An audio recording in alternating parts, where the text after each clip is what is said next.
This is TWiT.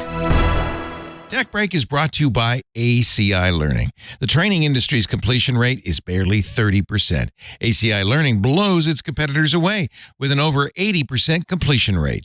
TWiT listeners will receive at least 20% off or as much as 65% off an IT Pro Enterprise Solution plan.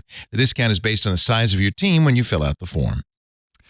Credit headers carry a mighty payload, apparently, for criminals looking to steal identities. In some cases, it's as easy as a chat with a bot even. This is just super fascinating how this is happening behind the scenes. Joining me to talk about this is Joseph Cox, who wrote about this for the new 404 media company. Welcome, Joseph. Big time congrats on the new venture. We can talk about a little bit about that more a little bit later. But first of all, I just want to say congratulations, because that's a big deal. Thank you so much. I'm excited to be here I think this is like my first video interview as 404 Media. It is indeed. Well, you guys just launched, so I'm super super excited to get you on the week of, because I've loved following you and your colleagues' work over at Vice. We've had you on this show a number of times.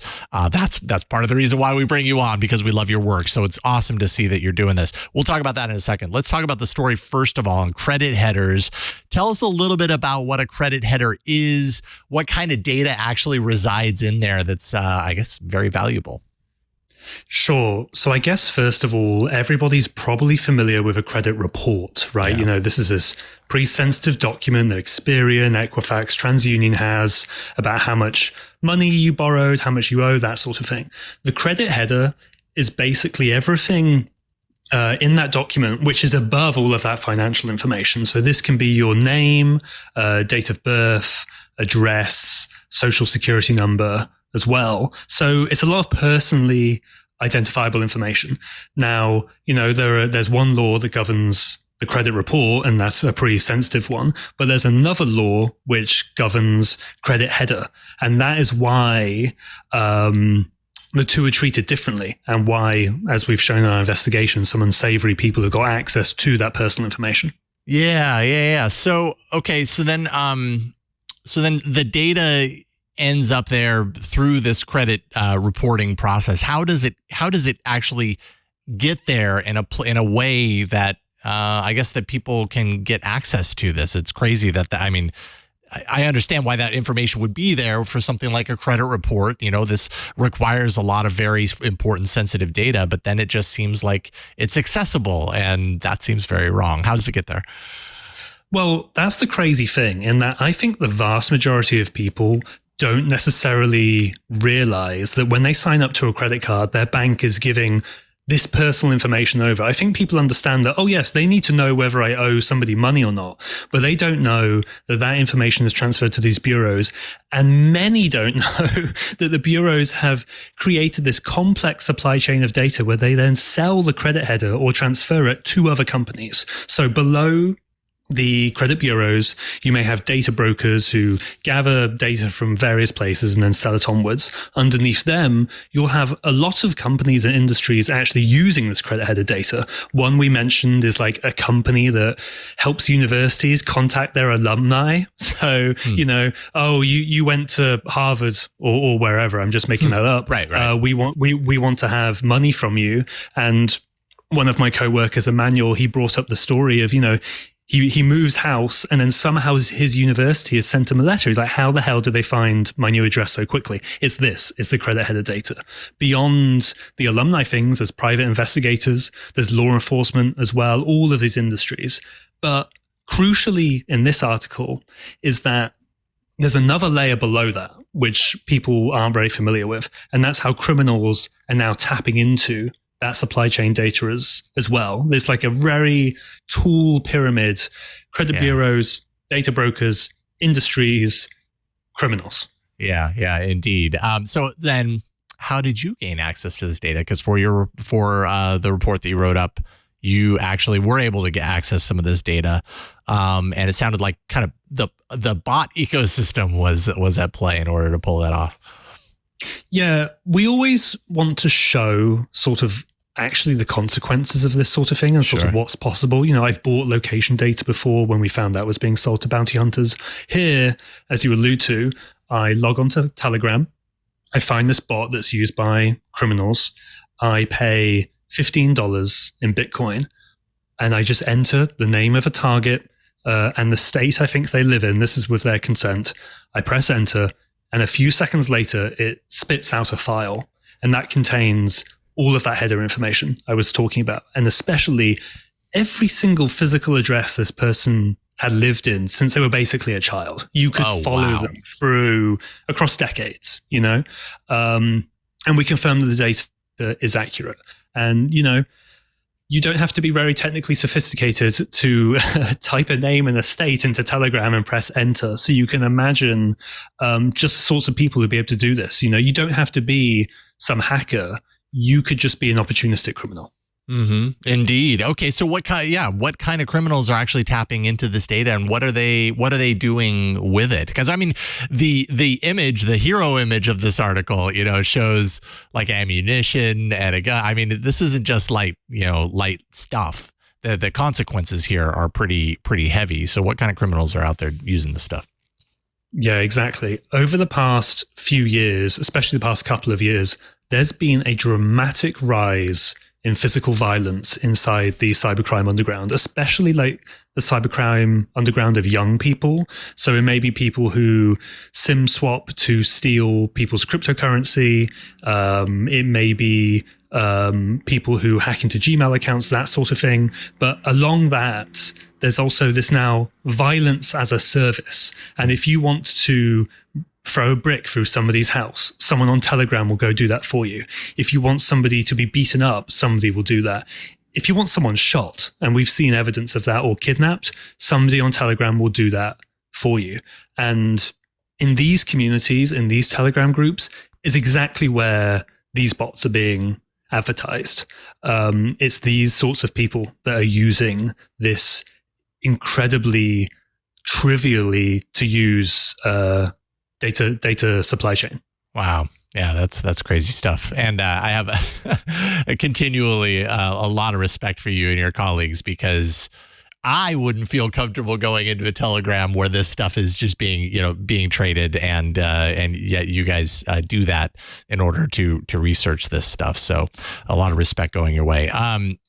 Your article makes it sound like this data, which is very consequential stuff, is pretty easily made available to other companies. As more and more we kind of learn this about the data, the data markets out there, is that so much of our data is traded so freely. Same here. How is that access controlled? Like, what kind of control mechanisms are in place to protect that data, even though it looks like it's not doing a whole lot of good? Yeah, so when you're a company and you gain access to credit header data, you basically have to have a permissible use. I think that's the term used in the relevant legislation.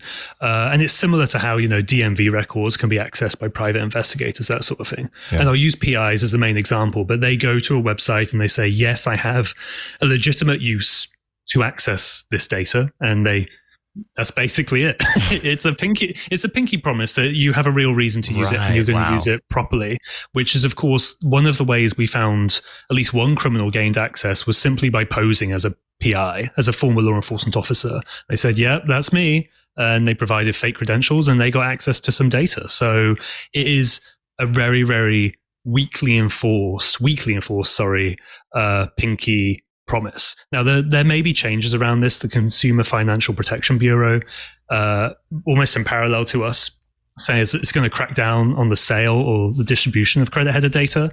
But when I contacted them saying, what do you think about violent criminals getting access to this by posing as PIs? They gave me a statement about stopping AI getting access to this data or something, which is, not to berate the Bureau too much, but it is to say that I think this is an overlooked issue, even by the very agency that's tasked with regulating it. Yeah, interesting stuff. Okay.